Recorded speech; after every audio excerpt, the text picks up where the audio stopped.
bathi ngingakhuluma ngagama lami kakhulu noPetro. Bathi asisale sakha.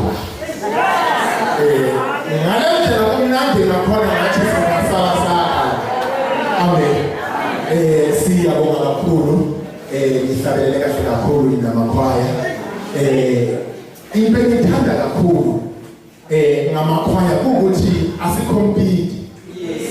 Uma sizohlabelela sizodumisa uNkulunkulu. Yilokho kuphela sisele. Amen. Ngicela ukuthi sibashayele izandla.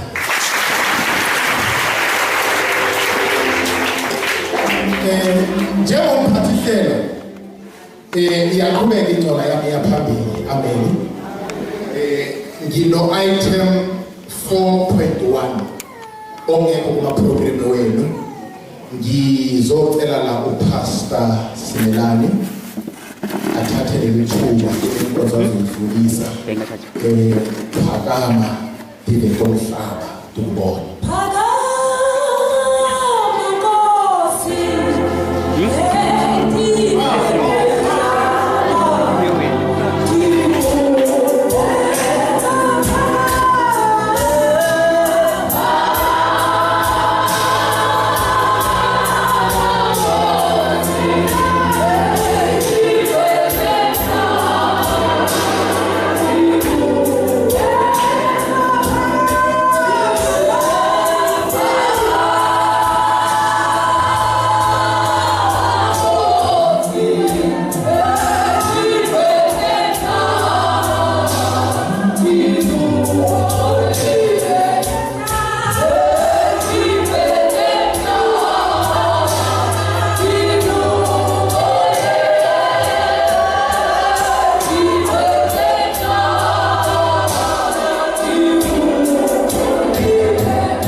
Now that is a suit.